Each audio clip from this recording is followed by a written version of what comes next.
하십시오. 저도 여러 언론의 보도를 보았습니다. 첫째 제가 들었던 느낌은 뭐냐면 계란말이도 김치찌개도 진실을 덮지 못하는구나, 이런 생각이 먼저 들었습니다.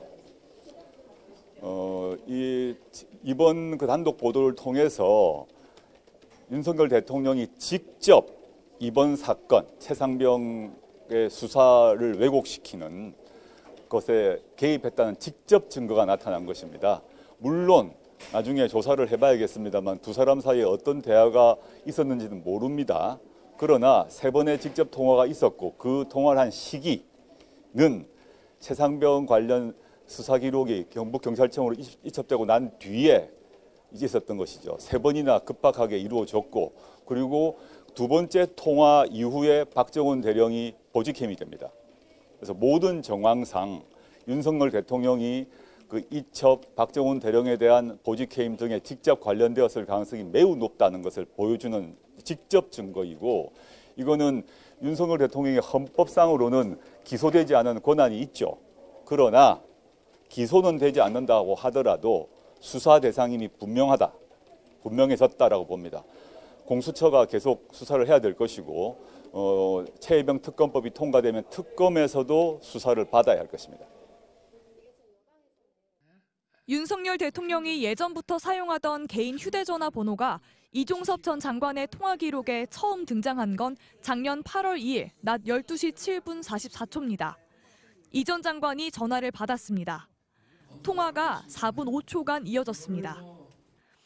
해병대 수사단원들이 임성근 해병대 1사단장 등 혐의자를 8명으로 적시한 사건 자료를 경북경찰청에 이첩하던 중이었습니다. 그리고 오후 12시 28분, 이 전 장관 참모는 김계환 사령관에게 텔레그램을 보내 경찰로 이첩 여부 확인되었는지요라고 물었고, 3분 뒤 김 사령관은 이첩되었음, 장관과 통화할 때 확인되어 보고 드렸습니다라고 답합니다.